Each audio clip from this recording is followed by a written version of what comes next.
Hey, what's up guys? This is Anthony from Anthony's Customs, and for this review, we are looking at the Marvel Legends Spider-Man. This is the Japanese live-action Spider-Man version of Spider-Man, and I'm not sure if there's a big market for this, other than people who are just buying up all the Legends and buying Spider-Man figures because they like Spider-Man. How many of you guys are actually familiar with the Japanese Spider-Man? Curious. It's an interesting release. I'm not sure where this came about, but we'll do a question of the day. Were you familiar with this before the Marvel Legends figure? Did you want a figure of it? Are you going to buy it now? You can wait till after the review if you want to. Just curious. Okay, so yeah, there's some stuff to talk about. It's your run-of-the-mill Marvel Legends in terms of a lot of things, but also in other ways it's different. So let's go ahead and get it off the stand and take a closer look. This guy stands just about 6 and let's say 3/8 inches tall, which is going to make him pretty close to just shy of 16.5 centimeters. Here he is up against Darwin. They are very close to the same height.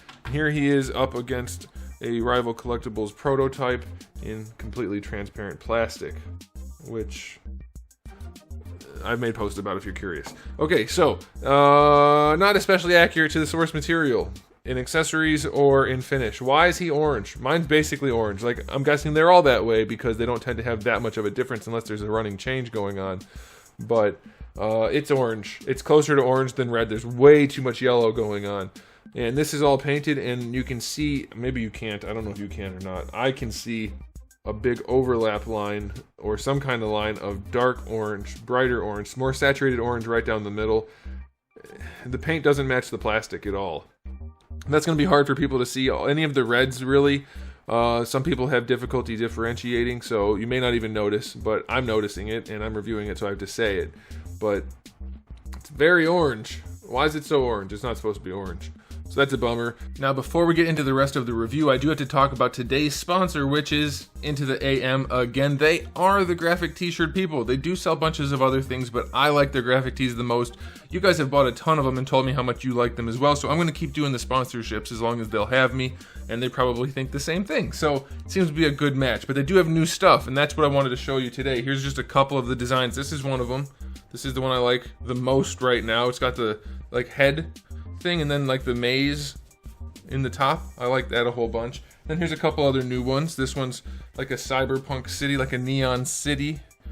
That's kind of a cool look. It's not rotated properly for me to show you because I actually washed these and wore them before filming. But there you go. Or I wore them and then washed them. I washed them, then I wore them, then I washed them again. But there you go. There's another one. That's super cyberpunky. I like them. I love the new designs. They keep adding more and more good ones. And of course, I'm only showing you guys the ones that I really like. They have a bunch more. Tons of designs. Things that maybe aren't my style but might be yours, so you might want to check them out. And there is a link in the description below. That'll save you some money. And if you want to save some more money, you can bundle the graphic tees. You can bundle the plain tees, or you can do the subscription service. There's all kinds of options. All kinds of products. They do have hats. My head's too big. They don't fit on my head properly, so I'd have to wear it like this. But I guess that's how people wear hats nowadays anyway, right? So, I don't know. But either way, there's lots of stuff, and I definitely recommend them. I get compliments on them all the time. Seriously, not just saying that as like some kind of sponsorship type thing.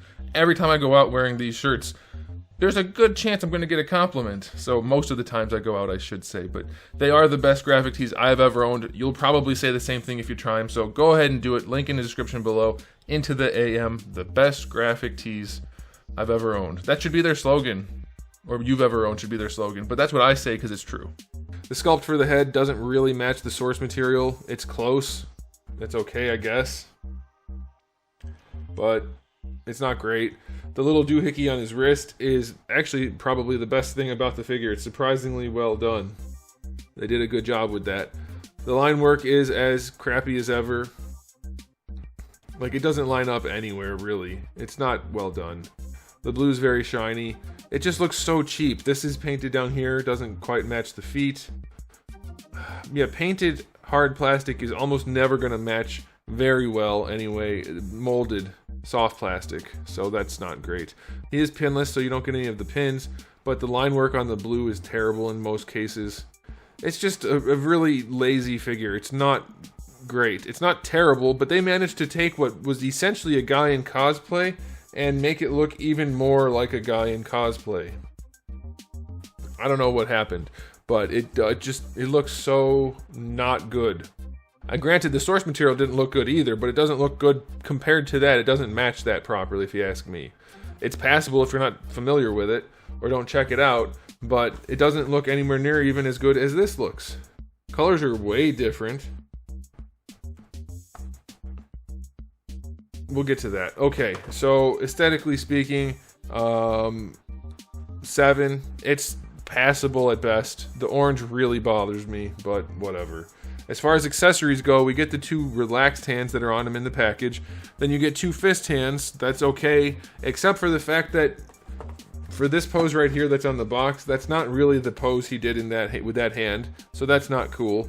And then this is like the pose that I'm familiar with, and I think most people are familiar with for this Spider-Man, and he doesn't have the hands to do it. They even put it on the box. He doesn't have the hands to do it. How? Why?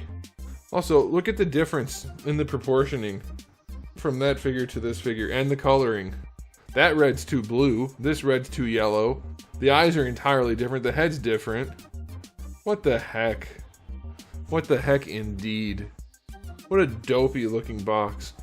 And then other accessories include his triangular handled web line and some web splats. I do like that they're white this time rather than clear, way better looking, but ultimately useless. Like, what are you going to do with these things?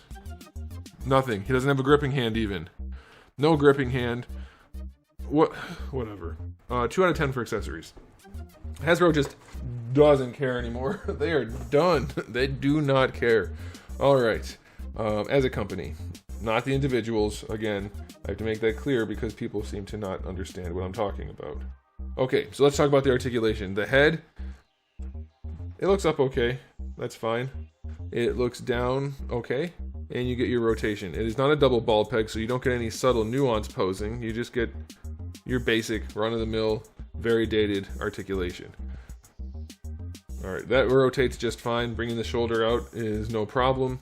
Bicep swivel is okay. Double jointed elbow, that's fine. That works well enough. I mean, there's nothing else you could do, so that's good. This is a floating piece, so the wrists have a swivel and a hinge. Of course, they are removable.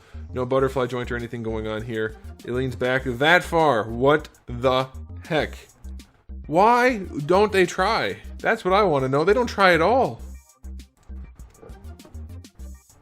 Spider-Man gets that much range going back. Let's see how much range he has going forward. That's it. That is it. Wow. Waist twist is a waist twist. Hips go forward. They're okay. You go out to the side just a little bit, but you get just about horizontal. They don't really go back at all, going out to the side. Pretty far. Not full on splits, but close enough. That's probably all right. You do get your thigh swivel there. That's all right. Double jointed knee. Oh my goodness. That works pretty well. Proportioning is still weird. Lower leg's too long, upper leg's too short. No boot twist. Ankles go all the way back and pretty far forward. I'll take that. And the ankle rocker is decent. So articulation's passable. It's like average Marvel Legends. It's not terrible, but it's not good, except for this is terrible. So for a Spider-Man figure, 6 out of 10. Torso is awful. Hips are average. There's nothing special going on here. This is just totally phoned in, as far as I can tell. It's not impressive. Yeah, the hips still stick out from the torso. When are they going to figure that out? Like, just don't do that. Stop making the hips stick out like that. It looks weird with the hips sticking out. Crotch gap is still pretty big. They can make their figures look so much better if they tried a little, but they don't. Also, the spider logo is very crooked. I didn't even mention that. I don't like it. I don't see why anybody would. It's not good. They didn't do a good job with it. If you like the source material, this should bother you. And if you don't like the source material, then why buy it? Because it's not well executed. Seems weird to me. I'm going to give it a final rating of, it's way overpriced. 5 out of 10. It's passable at best. It seems to me like they just don't care. They're not trying. Why are we giving them our money? Why are we giving them our money? I mean, I have to because it's my job to review these things, but I wouldn't otherwise. I most definitely would not be buying 99% of the Marvel Legends if I wasn't buying them for reviews. And that hurts me. It's not a great situation to be in. So there it is, guys. Thanks for watching. If you enjoyed the video, please do give it a thumbs up. If you didn't, give it a thumbs down. And if you haven't subscribed, you might want to. I have new videos almost every single day and thousands already on the channel. So make sure you come back for all of that. And in the meantime, keep collecting.